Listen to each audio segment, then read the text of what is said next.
saw this review on Pitchfork by a young brother, and he was saying how Chris Brown's new album Brown is soulless, and it just doesn't justify his return to mainstream. It's like, what are you talking about? First of all, it's not a soulless album. Listen, I'm not a huge Chris Brown fan. Listen, he's on tour with Usher Raymond. I think Usher Raymond is a better artist.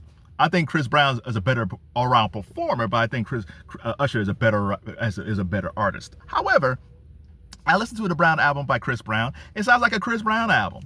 And when you talk about soulless, like compared to who? Like who's putting out that's under 40 years old? Who's putting out albums under 40 that's soulfully great? Like nobody's putting out albums that reminds you of Jodeci or Music Soul Child or Maxwell or Boyz II Men or Whitney Houston or Mariah. Like there's most albums today, because the kids always want vibes. So when they say, oh, it's a soulless album, most albums today are soulless. What are you talking about?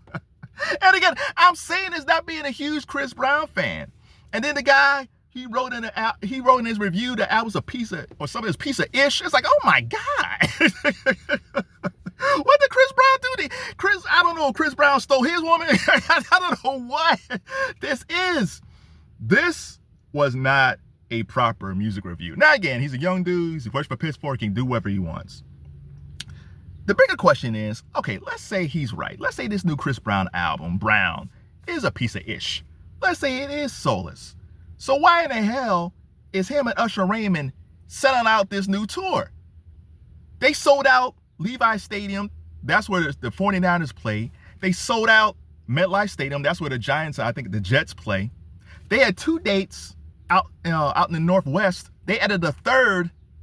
So if Chris Brown is this horrible, if he made this horrible album, why is people buying tickets to see him in concert?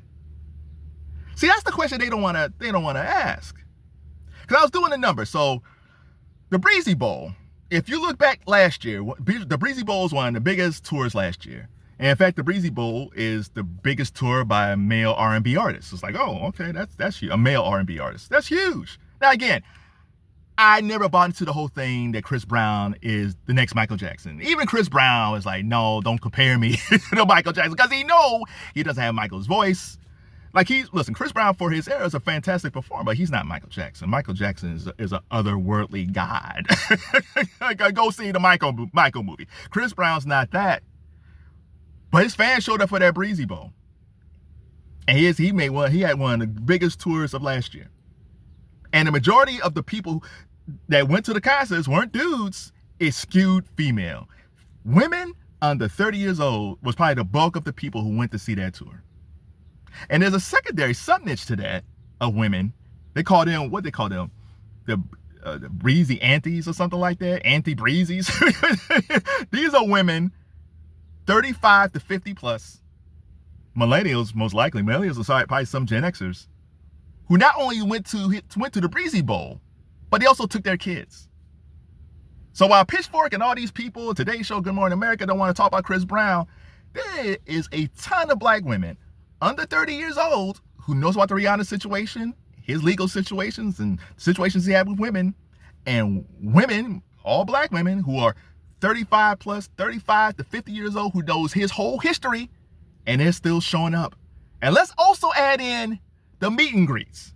The meet and greets, yeah, you had a couple of dudes, but the meet and greets was majority all black women that was willing to pay over $1,000.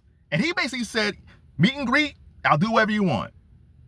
Some of them he kissed on the cheek, some was a hug, some wrapped their legs around him, some sat on his lap.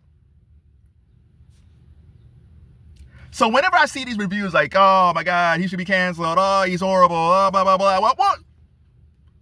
Listen, I'm a Michael Jackson fan. I've never been to a Chris Brown concert in my life. I never bought a Chris Brown album, even though I like some Chris Brown songs. Ain't me. These are black women from their 20s up to their 50s that's still supporting this dude. So the bigger question is, ask them. So this guy who reviewed the Chris Brown album, he said it's a piece of ish and soulless. I would think that he should go to this Usher Chris Brown tour and actually go to the meet and greets and interview these women. And ask like, what did you think about the new Chris Brown album? Oh my God, it's fantastic. Why you at the meet and greets? Oh, I love Chris Brown.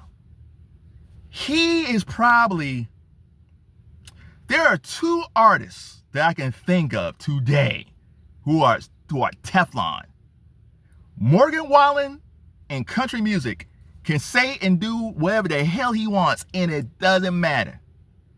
And the pop equivalent, the R&B equivalent to Morgan Wallen is Chris Brown. So it doesn't matter if Pitchfork hates his albums. It doesn't matter if the media doesn't bring him on Good Morning America or Today's Show, or talk about how successful the Breezy Bowl, if Carson Daly doesn't talk about how successful the Breezy Bowl was last year. There's been a total media blackout of Chris Brown.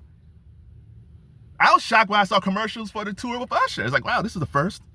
So it seems like people are more upset that he has a bigger spotlight now than he has in past years, but he didn't need him before. This kind of reminds me of what critics was doing to Michael Jackson before the Michael biopic came out, and they kept on bringing him back the allegations with the kids, even though he went to trial and found out guilty. They keep on bringing it up. And guess what? This next weekend, within a month, that film is going to gross over $600 million. They're bringing it back to IMAX, and most likely, I think they want to hit, it might hit $1 billion. But critics trashed it. Rotten Tomatoes, all these people trashed it. And guess what? The fans don't care. So do your worst, Pitchfork. And again, I'm not a Breezy guy at all. But the numbers are the numbers. So don't be mad at Chris Brown. Be mad at his fans. Woo! 20 to 50 plus. He got that on lock.